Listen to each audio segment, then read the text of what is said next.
Okay guys, Sanjay Sahitya Bhawan practical 24 fundamental chapter X Y Z एक firm में साझेदार हैं। उनके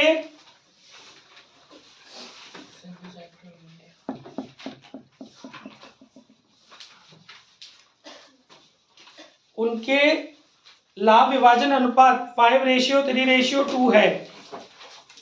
जेड को आश्वासन दिया जाता है कि उसका लाभ में न्यूनतम हिस्सा 50,000 रुपये होगा और किसी भी प्रकार की कमी होने पर वाई उस राशि को वहन करेगा। यहाँ पर जो गारंटी दी है वो वाई ने दी है जेड को कम से कम 50,000 रुपए की। कल वाले क्वेश्चन में नया पार्टनर एडमिट हुआ था, इसके अंदर नया पार्टनर एडमिट नहीं हुआ, फिर भी गारंटी दी गई है।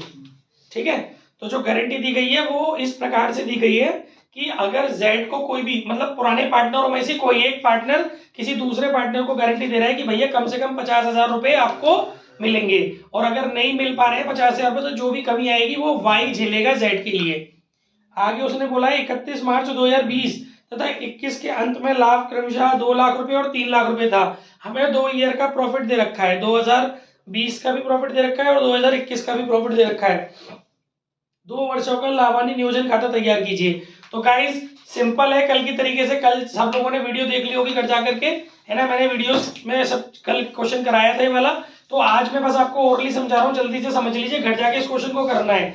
आप profit and loss appropriation account बनाएंगे। पहले आपको 2 profit and loss appropriation account बनाने पड़ेंगे, पहले 2020 का, उसके बाद 2021 का। दोनों ईयर के आपको प्रॉफिट दिए हुए हैं, इसमें किसी भी प्रकार का एप्रोप्रिएशन नहीं है। आपको डायरेक्टली जो भी प्रॉफिट है वो तीनों में डिस्ट्रीब्यूट करना है। रेशियो आपको दिया हुआ 5:3:2 में। फिर आप देखेंगे तो पाएंगे कि फर्स्ट ईयर का जो प्रॉफिट है उसमें जेड का जो हिस्सा आ रहा है वो 40,000 आ रहा है। ठीक है, जबकि उसको मिनिमम प्रॉफिट की गारंटी कितनी मिली हुई है, 50,000 रुपए।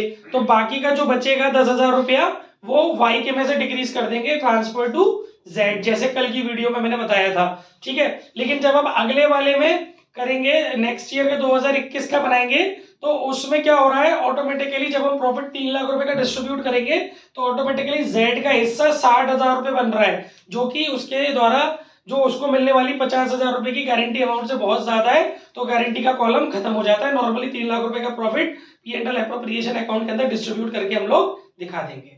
क्लियर हो गया सब लोगों को? समझ में सिर्फ उसी को आएगा जो रेगुलर आ रहा है। ओके गाइस, अगला क्वेश्चन संजय साहित्य भवन राइटर की बुक का, पब्लिकेशन की बुक का practical number 20, RC Agarwal book का प्रैक्टिकल नंबर 20। देखिए पूरा क्वेश्चन बहुत सिंपल है, जो हम रोज करा रहे हैं उसी टाइप के पैटर्न है इसके अंदर।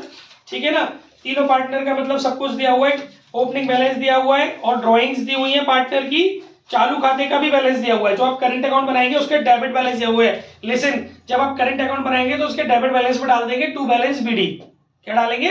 To balance BD current account में, क्योंकि वहां लिखा हुआ है चालू खाते का डेबिट बैलेंस। ठीक है, बाकी सारी चीजें कॉमन है। ड्राइंग दी हुई है आपको, आप जानते हैं, आपको पता है कि जब चालू खाता बनवाता है या चालू खाते का शेष दे रखा होता है तो आपको सारी चीजें कहां डालनी होती है, करंट अकाउंट में। केवल कैपिटल अकाउंट में सिलेक्टेड चीजें जाती हैं, जो मैं कल की वीडियो में बता चुका हूं।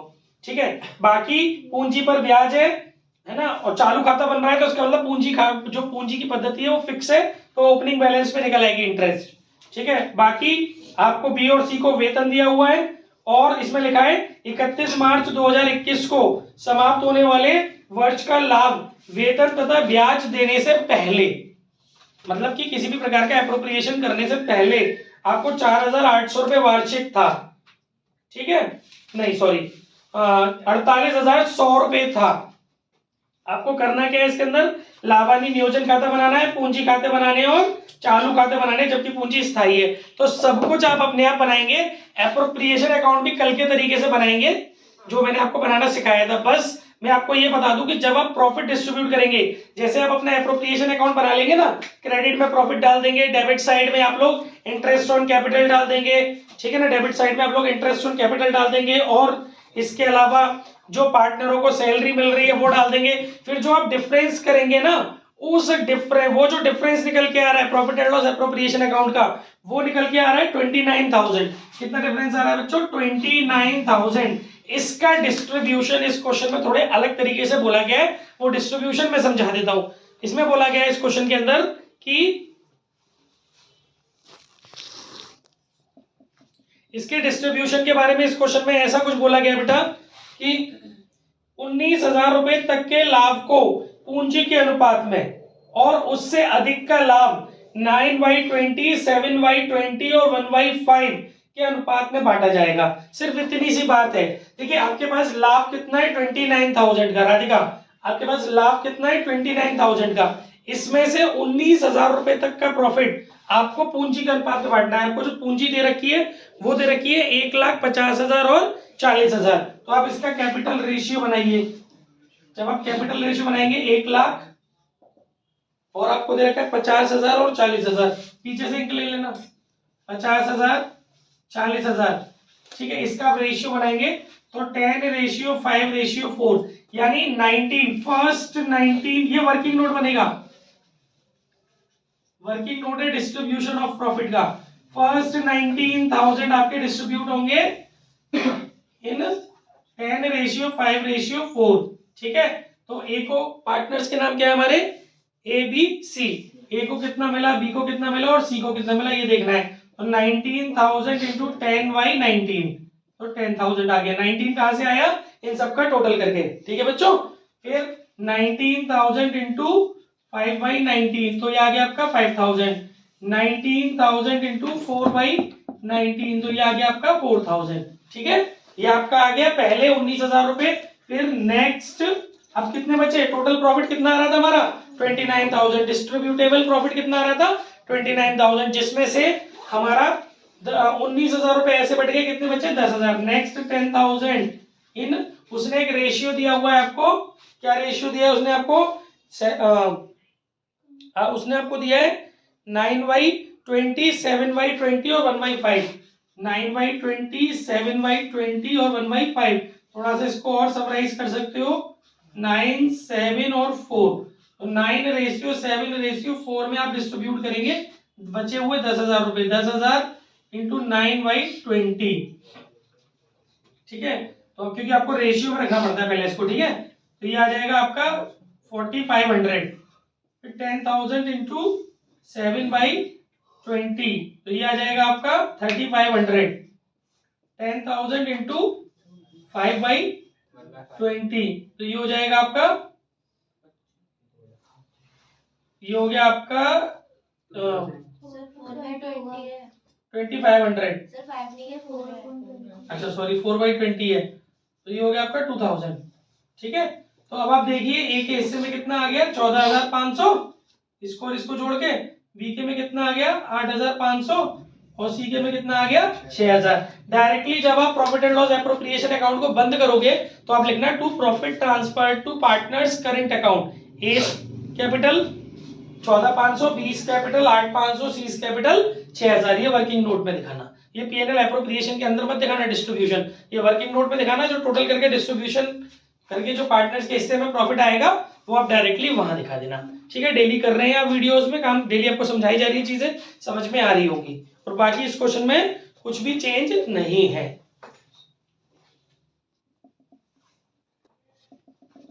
ओके गाइस, अगला क्वेश्चन है आपका संजय साहित्य भवन पब्लिकेशन आरसी अग्रवाल बुक का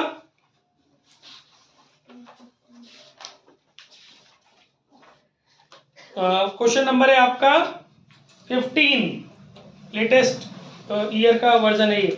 ठीक है, किरण देखिए इसमें क्या हो रहा है, दो पार्टनर है किरण और पवन। ठीक है, उनका रेशियो दे रखा है 3:2। दोनों की कैपिटल दे रखी है 7,50,000 और 3,50,000। क्वेश्चन में कुछ भी नहीं लिखा है कि ओपनिंग कैपिटल है या क्लोजिंग कैपिटल है। तो विदाउट एनी हिंट और इन्फॉर्मेशन ओपनिंग की मानना, क्लोजिंग ऐसे नहीं मान सकते जब तक कोई हिंट ना हो। ठीक है, इसके अलावा उसकी पूंजी पर ब्याज 6% दिया जाता है और पवन को 37,500 रुपए का वेतन दिया जाता है प्रति वर्ष।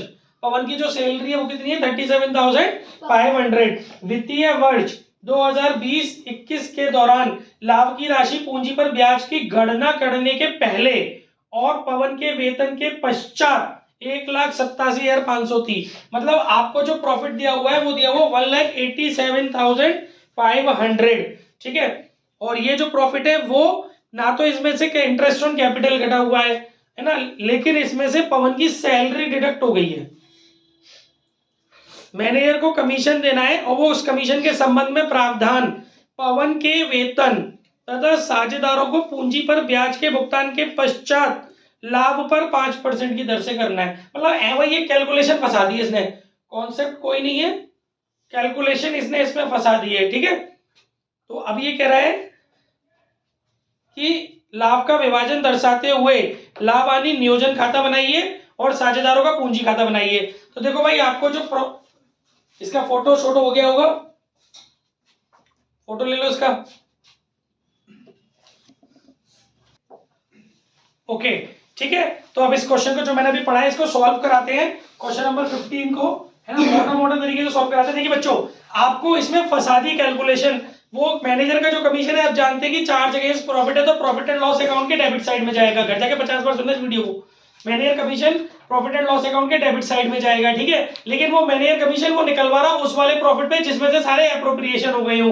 तो या तो आप एक काम, वैसे आपको लाभानी खाता बनाने की इसमें जरूरत नहीं है, आप लोग डायरेक्ट लाभानी नियोजन खाता बनाओ, profit and loss appropriation account बनाइए डायरेक्ट। देखिए मैं सिखाता हूं कैसे, पीएनएल एप्रोप्रिएशन अकाउंट। ठीक है, यहां आप लिखते हैं बाई पीएनएल।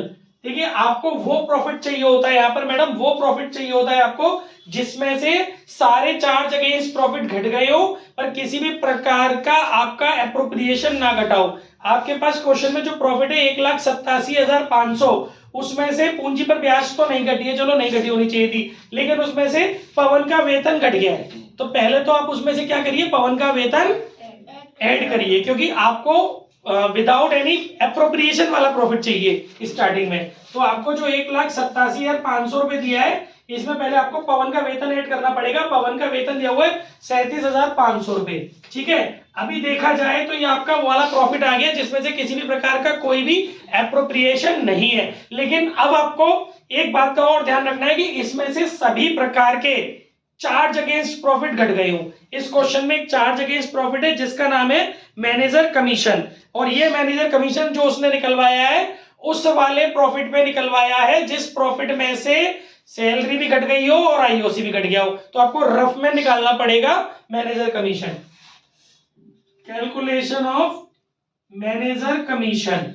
ठीक है, आपके पास प्रॉफिट है इस समय 1,87,500 में 37,500 जोड़ेंगे आप तो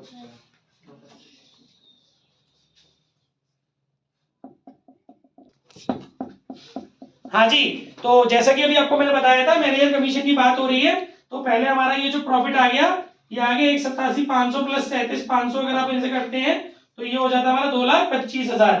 ठीक है, इसमें से उसने बोला है कि आप मैनेजर से पार्टनर की सैलरी घटाइए और आईओसी घटाइए। तो बेटा वो हमें सैलरी तो दे रखी है पार्टनर की कितनी, 37,500। ठीक है, और आईओसी कितनी घटाने की बोल रहे हैं, आईओसी आपको दी हुई है बेटा क्वेश्चन के अंदर, आईओसी दे रखी है 6%। पूंजी पर ब्याज कितनी दे रखी है, आईओसी मतलब इंटरेस्ट ऑन कैपिटल, पूंजी पर ब्याज कितनी दे रखी है 6%। पूंजी कितनी दे रखी है बेटा 7.5 लाख और 3.5 लाख, तो 7.5 लाख और 3.5 लाख, ये हो गई हमारी 11 लाख।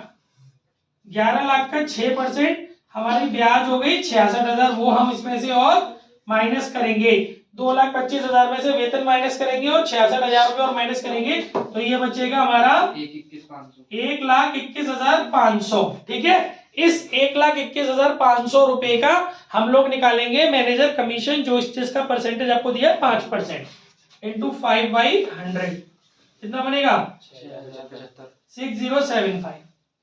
ठीक है, तो वो कमीशन आप इसमें से और माइनस कीजिए, क्योंकि आप वो प्रॉफिट निकाल रहे हैं। आप कौन सा प्रॉफिट निकाल रहे हैं जिसमें से सारे चार्ज अगेंस्ट प्रॉफिट घटे हुए हो पर कोई भी एप्रोप्रिएशन ना घटाओ। ये आपको मैनेजर कमीशन कौन से अकाउंट में दिखाना होता है, प्रॉफिट एंड लॉस अकाउंट में दिखाना होता है। लेकिन आपसे क्वेश्चन में क्या प्रॉफिट एंड लॉस अकाउंट पूछा है, नहीं पूछा, तो क्या जरूरत है प्रॉफिट एंड लॉस अकाउंट बनाने की, सीधे सीधे उसकी डायरेक्ट कैलकुलेशन कर दो ना। आपको 1,87,500 का प्रॉफिट दिया हुआ था जिसमें से वेतन घट गया था, तो आपने वेतन जोड़ा, क्योंकि आपको घटाना नहीं है वेतन, यहाँ पर वेतन तो बाद में घटेगा ना यहाँ रखने के बाद। और आपको मैनेजर का कमीशन घटाना था, मैनेजर की कमीशन की कैलकुलेशन उसने कुछ इस प्रकार से करवाई है तो मैंने कर दी। प्रॉफिट में से उसने बोला कि वेतन घटाओ, पहले प्रॉफिट निकाला प्योर वाला, उसमें से उसने बोला वेतन घटाओ और कमीशन घटाओ, जो निकल के आएगा उस पर 6% निकालो, वो मैंने निकाल के रख दिया। ठीक है, अब ये जो भी आएगा वो अब यहाँ रख लेंगे, फिर यहाँ पर अपना पार्टनर की सैलरी रख लेंगे और यहाँ पर आईओसी वगैरह रख लेंगे और फिर आंसर निकाल देंगे। इस क्वेश्चन को घर से करेंगे, थोड़ा थोड़ा डिस्कशन करेंगे हम, क्योंकि हमने शुरू के 2 दिन चीजें बहुत डिटेल में समझाई है बोर्ड पे तमीज से करा के। अब जो क्वेश्चन बहुत ज्यादा कंपलसरी होगा उसे कराएंगे। जो थोड़े थोड़े चेंजेस है इस क्वेश्चन में, जो शानदार चीज थी वो मैंने बता दी। बाकी सैलरी रखना, आईओसी रखना, प्रॉफिट निकालना, वो तो डेली आप सारे क्वेश्चन में कर ही रहे हैं। ठीक है, घर जाते ही कर लेना। डन, कोई डाउट? यस मैम बोलिए। 100 प्लस रेट करके कब करते हैं? जब वो कहता है कि manager is entitled to receive commission on such profit which comes after deducting his commission. जब उसके कमीशन को घटाने के बाद वाले लाभ पर आपको निकालना होता है, तब आप फॉर्मूला लगाते हैं profit before commission into rate upon 100 plus rate. ठीक है, और कोई डाउट किसी बच्चे का? ठीक है, सब बढ़िया चल रहा है। नेक्स्ट क्वेश्चन पे चलते हैं। अब हमारा नेक्स्ट क्वेश्चन है दूसरी किताब से, है यूपी बोर्ड की शानदार किताब साहित्य भवन, मेन राइटर डॉक्टर एसएम शुक्ल। सारे जो भी मैं क्वेश्चन नंबर्स आपको बता रहा हूं यहाँ पर, सारे लेटेस्ट एडिशन 2023-24 वाले एडिशन के हैं। पुरानी बुकों से कंपैरिजन नहीं करिएगा, लेटेस्ट एडिशन से ढूंढिएगा क्वेश्चन। और वैसे आई विल ट्राई कि जितने भी क्वेश्चंस मैं करा रहा हूँ इनका पीडीएफ बना करके इस वीडियो के नीचे प्रोवाइड करा दूँ, या मैं बहुत जल्दी आपको प्रोवाइड करा दूंगा। ठीक है, फोटोज बना के इसकी पीडीएफ भेज के सिर्फ इसमें बता देना कैसे वो लगेगा। चलिए गाइस, अब फटाफट से अगला क्वेश्चन है हमारा एग्जाम्पल 11, एसएम शुक्ल की बुक का एग्जाम्पल 11। देखिए जल्दी से छोटा सा चेंजेस है इस क्वेश्चन के अंदर, मैं बता देता हूं कि आ और बा और सा 3 पार्टनर है, 2:1:1 में इनका रेशियो दे रखा है। पूंजी पर ब्याज का परसेंटेज 5% है और आर पर ब्याज 4% है, कोई इशू नहीं है। चालू खाते पर कोई ब्याज नहीं, वैसे भी पूंजी पर ब्याज केवल ओपनिंग कैपिटल और एडिशनल कैपिटल में मिलता है, चालू खातों पर कोई भी ब्याज पूंजी का नहीं मिलता। इसके बाद साझेदारों के पूंजी खाते बनाने, चालू खाते बनाने और ऋण खातों के विवरण अगर लिखित है। आपको क्वेश्चन के अंदर कैपिटल बैलेंसेस दे रखे हैं तीनों पार्टनर के, ठीक है, ड्राइंग के, क्रेडिट पे 2 पार्टनरों के क्रेडिट बैलेंस दे रखे हैं। तो जब आप कैपिटल करंट अकाउंट बनाओगे बाय बैलेंस बीडी के नाम से दोनों करंट अकाउंट में दिखा दोगे। तीसरे पार्टनर का डेबिट बैलेंस दे रखा है, तो करंट अकाउंट बनाओगे तो वहां पे टू बैलेंस बीडी के नाम से दिखा दोगे। घर जाके जब इस क्वेश्चन को करोगे इस वीडियो को पॉज कर करके सुनना, सब समझ में आ जाएगा। स्लो कर करके सुनना, जो मैं बोल रहा हूँ न्यूमेरिकल करते समय सब क्लियर हो जाएगा, पर वीडियो सुनने से ही काम होगा। कम से कम एक वीडियो को आज जाकर के 4-5 बार सुनना, तब आपके पूरे नोट्स वोट्स न्यूमेरिकल सब हो पाएंगे। ठीक है ना। इसके बाद अब हमारी आगे क्या लिखा है क्वेश्चन के अंदर, इसके बाद ये हमारे क्वेश्चन में बोल रहा है कि ड्राइंग दे रखी है आपको तीनों पार्टनरों की। नॉर्मली ड्राइंग जो होती है वो ड्राइंग अगेंस्ट प्रॉफिट मानी जाती है, करंट अकाउंट में डाली जाती है। इंटरेस्ट ऑन ड्राइंग तीनों पार्टनरों की निकली हुई दे रखी है। क्वेश्चन में आगे बोल रहे हैं 2020-21 के खातों से पूंजी और आहरण पर ब्याज का लेखा करने से पहले 60,000 रुपए का शुद्ध लाभ था। तो अभी तक तो देखने में हमें ऐसा ही लग रहा है कि एप्रोप्रिएशन नहीं हुआ है इस प्रॉफिट में से, तो अभी तक तो भी हमें शुद्ध लाभ नजर आ रहा है। लेकिन इस शुद्ध लाभ में कुछ पंगे हैं, उसको रेक्टिफाई करने के बाद दोबारा से शुद्ध लाभ चाहिए। या तो वो रेक्टिफिकेशन आप प्रॉफिट एंड लॉस अकाउंट बना करके कर लो, नहीं तो आप कैलकुलेशन कर लो। वैसे प्रॉफिट एंड लॉस अकाउंट कम से कम बनाने की कोशिश किया करो, क्योंकि वो वर्किंग नोट ज्यादा होता है। ठीक है, अब आपसे कह रहा है निम्नलिखित त्रुटियों का संशोधन करना है। कुछ त्रुटियां दी हुई है, मैं पहले उन त्रुटियों को पढ़ने से पहले क्वेश्चन की लास्ट लाइन पढ़ देता हूं। 31 मार्च 2021 को लाभानी नियोजन खाता बनाइए और उसी वर्ष के साझेदारों के चालू खाते बनाइए। कैपिटल अकाउंट नहीं बनवा रहा है, केवल करंट अकाउंट बनवा रहा है। ठीक है, और पीएनएल एप्रोप्रिएशन अकाउंट बनवा रहा है। तो फटाफट से पीएनएल एप्रोप्रिएशन अकाउंट आप बनाना जानते हैं, आपको पता है सबसे पहले आपको चाहिए होता है बाय पीएनएल, है ना। लेकिन वो जो नेट प्रॉफिट होना चाहिए उसमें से पीछे के पीएनएल की सारी चीजें जुड़ने वाली चीजें जुड़नी जानी चाहिए, घटने वाली चीजें घट चुकी होनी चाहिए। लेकिन आपके पास जो क्वेश्चन के अंदर प्रॉफिट है 60,000 रुपए का, वो अशुद्ध लाभ है, आपको उसको शुद्ध करना है कुछ समय योजनाओं को ध्यान में रखते हुए। अब वो क्या समय योजना है हम फटाफट से डिस्कस कर लेते हैं। चलिए देखिए, ये बोल रहा है बेटा कि इसमें लिखा है, देखिए आपको प्रॉफिट दे रखा है क्वेश्चन के अंदर, आपको प्रॉफिट दिया हुआ क्वेश्चन के अंदर 60,000 रुपए का। ठीक है, आपसे बोला है उसने क्वेश्चन के अंदर कि आ का जीवन बीमा प्रीमियम 750 रुपए 31 मार्च 2021 को, आ का जीवन बीमा प्रीमियम 750 रुपए 31 मार्च 2021 को फर्म ने भुगतान किया। इसे विविध व्यय खातों में लिखा गया। देखिए पार्टनर का जो लाइफ इंश्योरेंस प्रीमियम है वो पर्सनल होता है। फर्म ने क्यों कर दिया किसी पार्टनर का personal expense? Life insurance premium का कनेक्शन फर्म से नहीं होता, पार्टनरशिप फर्म से कोई कनेक्शन नहीं होता, लेकिन फिर भी फर्म ने एक सन्ड्री एक्सपेंसेस मान करके इसे लावानी खाते में दिखा दिया होगा। यानी कि जब आपने अपना नेट प्रॉफिट निकाला होगा उस समय आपने अननेसेसरी इसको एक एक्सपेंसेस मान करके, सन्ड्री एक्सपेंसेस मान करके अपने प्रॉफिट में से माइनस करा लिया होगा।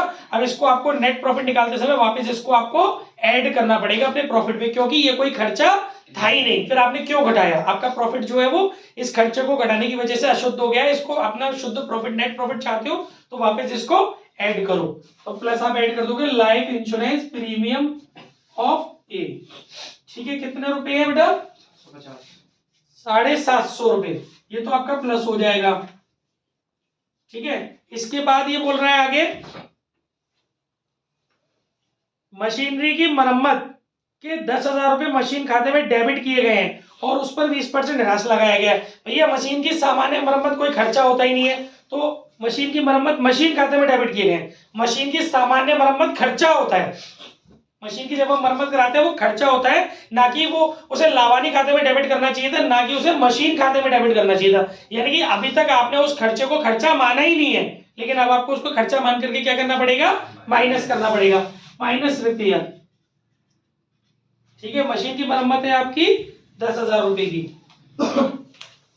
अच्छा, दूसरी चीज, अभी तक आपने उसको खर्चा ना मान करके असेट्स मान लिया था, मशीन की कीमत में जोड़ा हुआ था और आपने उसको उस असेट्स पर डेप लगा दिया था, जबकि वो असेट्स ही नहीं है, तो डेप का है बात का? तो आपने गलत डेप घटा रखा था ना इसके अंदर से, तो वो डेप आपको वापस प्लस करना पड़ेगा।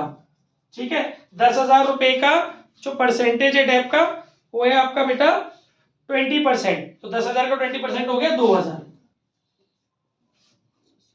ठीक है, समझ में आ गया ना? खर्चा नहीं, खर्चा था और वो घटाया नहीं था, तो खर्चे को घटाओ और जो डेप अननेसेसरी माइनस किया हुआ उसको एडेड बैक करो, ताकि आप नेट प्रॉफिट की तरफ पहुंच सको। उस नेट प्रॉफिट से अपना पीएनएल एप्रोप्रिएशन शुरू करेंगे आप। ठीक है ना? उसके बाद ये कह रहा है कि बाकी यूके की मनोरंजन यात्रा के वे 3,000 रुपए 30 सितंबर 2020 को फर्म ने भुगतान किया, इन्हें यात्रा में डेबिट किया गया। भैया कोई पार्टनर पर्सनली घूमने जाता है तो फर्म थोड़ी नहीं उसका खर्चा झेलेगी। आपने उसको ट्रेडिंग अकाउंट, अपने अपने अपने प्रॉफिट एंड लॉस अकाउंट में से माइनस कर दिया है या डेबिट कर दिया है ट्रैवलिंग एक्सपेंसेस मान करके, तो ये गलत है ना? इसलिए अपने प्रॉफिट को वापस बढ़ाओ। ट्रैवलिंग एक्सपेंसेस कितने रुपए? 3,000। अब आपको नेट प्रॉफिट मिलेगा, ये आ गया 55,750। बस और कोई एक्सपेंसेस नहीं है और कुछ नहीं है, तो आपका फाइनल प्रॉफिट आ गया, नेट प्रॉफिट आ गया, जो आपको profit and net profit which is transferred to PNL appropriation account. ठीक है, इस वाले प्रॉफिट से आपको क्वेश्चन अपना शुरू करना है। आई होप चीजें समझ में आ रही होंगी, कोई दिक्कत महसूस नहीं हो रही होगी, चीजें सब अच्छे से समझ में आ रही होंगी। क्लियर है ना सारी बातें?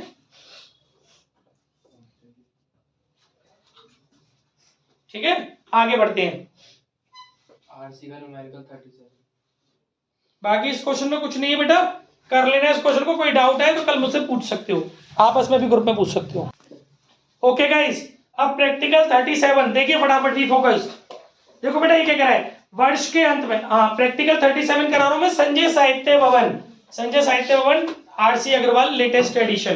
प्रैक्टिकल 37, वर्ष के अंत में 31 मार्च 2021 के लिए एक्स, वाई और जेड का शुद्ध लाभ 60,000 रुपए था और यही राशि इन साझेदारों के बीच में 3:1:1 के अनुपात में वितरित की गई। इसके बाद पता चला कि निम्नलिखित लेनदेनों का लेखा खातों में नहीं अभिलेखन किया गया है। There are 4 points we will discuss in brief within couple of minutes. ठीक है, करना क्या है, समायोजन प्रविष्टि कीजिए। गाइस अब हमारा टॉपिक है पास्ट एडजस्टमेंट एंट्री।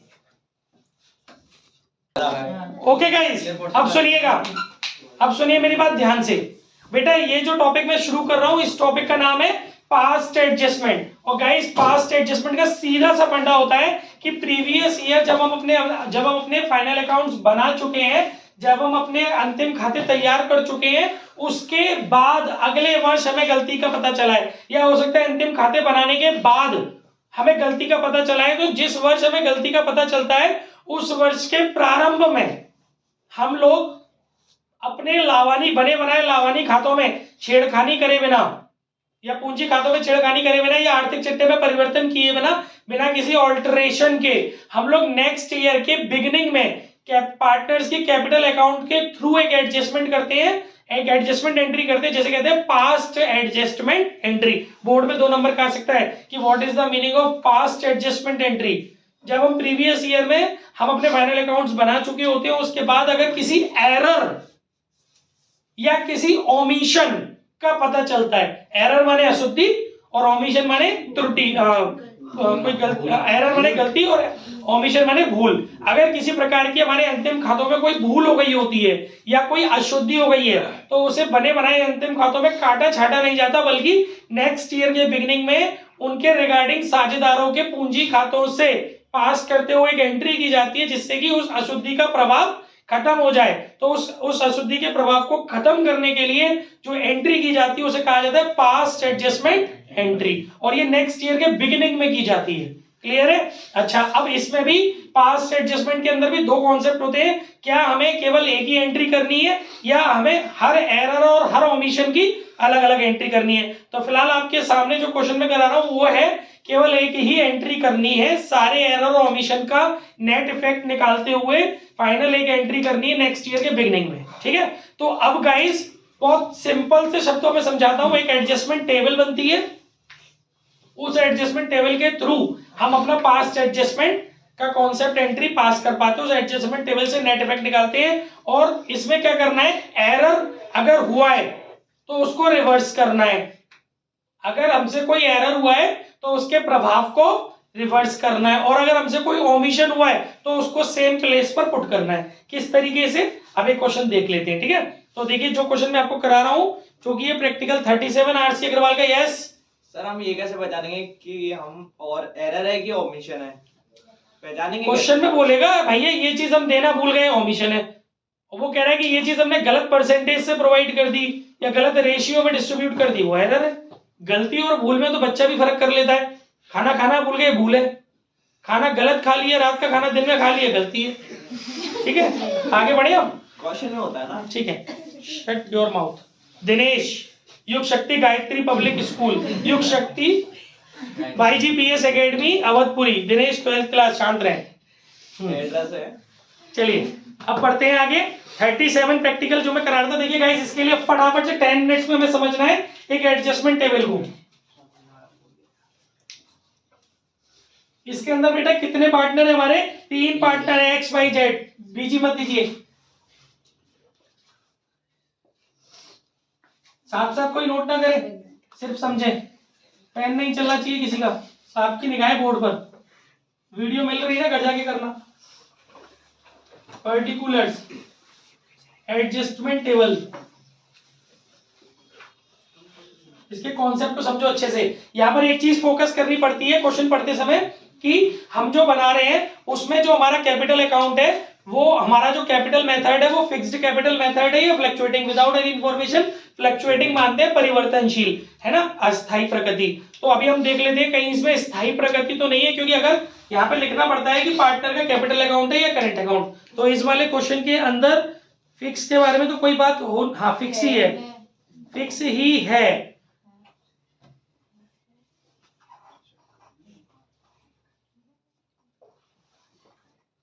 ये लिखा हुआ है साझेदारों के पूंजी खाते निम्न प्रकार स्थिर थे। क्वेश्चन पूरा ध्यान से पढ़ते हैं तो सब मिल जाता है। तो फिक्स्ड नेचर है तो हमें यहाँ पे करना पड़ेगा x current account, vice current account, Jades current account और फर्म। ठीक है, और इसके हमें 2 पार्ट करने पड़ेंगे, एक डेबिट के लिए और एक हमें क्रेडिट के लिए करना है, दोनों पार्टनर का। और ये फर्म का डेबिट और क्रेडिट। ठीक है, चलिए अब शुरू करते हैं अपने क्वेश्चन को।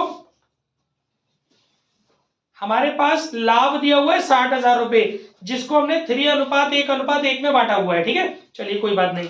अब इसने बोला है कि पूंजी पर ब्याज, उसने साफ साफ बोला है, क्लियर क्वेश्चन में बोला है कि बाद में पता चला कि निम्नलिखित लेखा खातों में अभिलेखित नहीं किया है, इसका मतलब ओमिशन है। हम ये चीजें करना भूल गए हैं ना, तो ये हम ओमिशंस कर रहे हैं। पहला क्या है, पूंजी पर ब्याज 5%। पूंजी हमें दी हुई है x की 1 लाख, y की 80,000 और z की 60,000, इनका 5%। तो यहाँ स्टेटमेंट लिखते हैं interest is to be credited at the rate 5% per annum. हमें जो ब्याज देनी है साझेदारों को वो 5% की दर से देनी है। ठीक है, 1 लाख का 5% हो गया 5,000। अच्छा, जो चीजें आप, जिन चीजों से पार्टनर का बैलेंस बढ़ेगा, जो चीजें आप प्रोवाइड करोगे वो क्रेडिट में डालना, और जो चीजें उससे आप चार्ज करोगे या टेकन बैक करोगे वो चीजें डेबिट में डालना पार्टनर के में, और उसका अपोजिट कर देना फर्म की तरफ। जैसे पूंजी पर ब्याज पार्टनर को प्रोवाइड करोगे तो पार्टनरों के क्रेडिट में डालना। 1 लाख का 5% 5,000, 80,000 का 5% 4,000, 60,000 का 5% 3,000, और इन तीनों को जोड़ करके 5 और 4 9 और 3 12 को फॉर्म में डेबिट में। बीच में मत बोलिए, किसी की आवाज निकालने की जरूरत नहीं है, ये कमजोरों का रिवीजन है, मना कर रहा हूं, बोलना नहीं बीच में, होशियारी पीछे में रखी सब लोग। 5 और 4 9 और 3 12 फॉर्म के डेबिट में डालेंगे 12,000 रुपए। ठीक है, इसके बाद आहरण पर ब्याज x को 700, y के 500 और z के 300 है। मतलब आपको इंटरेस्ट ऑन ड्राइंग निकला हुआ दिया है, तो इंटरेस्ट ऑन ड्राइंग हमें पार्टनर से चार्ज करना होता है, तो उसकी कैपिटल को डेबिट किया जाएगा। इंटरेस्ट ऑन ड्राइंग, ये था interest on capital. Interest on drawing is to be debited 700 और 700, 500 और 300, 700, 500 और 300, 5 और 3 8 और 7 1500 फर्म में डाल देंगे क्रेडिट में। ठीक है, जो पार्टनरों से डेबिट होगी वो फर्म के लिए फायदा है, जो पार्टनरों से क्रेडिट होगी वो फर्म के लिए घाटा है। घाटे डेबिट, फायदे क्रेडिट। ठीक है, इसके बाद साझेदारों का वेतन x को 1,000 रुपए, y को 1,500 रुपए। देना भूल गए हो तो दे दो। सैलरी x को 1,500 और y को 1,000 है ना। उस समय क्यों कर रहे थे, x को 1,000 और y को 1,500, z को देनी नहीं है तो पार्टनरों में क्रेडिट है तो फर्म में 2,500 रुपए डेबिट हो गया। समझ में आ गया सब बच्चों को। इसके अलावा x के पूंजी खाते, बस अब कुछ नहीं बेटा। अब इसमें देखिए फटाफट से इसको बंद कर दे। देखिए गाइस कैसे बंद करते हैं इसको, ये हमने किया टोटल। पहले फर्म का टोटल करते हैं, फर्म का डेबिट साइड जोड़ते हैं, फर्म का क्रेडिट साइड जोड़ते हैं, जो टोटल बड़ा होता है वो दोनों तरफ लिखते हैं, बड़े टोटल में से छोटे टोटल घटाते हैं फर्म का, पार्टनरों का नहीं, पहले फर्म का।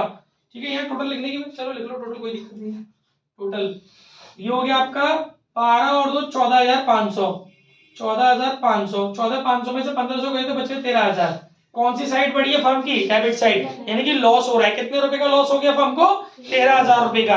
ये 13,000 रुपए का लॉस पार्टनर्स की कैपिटल में डेबिट कर दिया जाएगा उनके अनुपात में।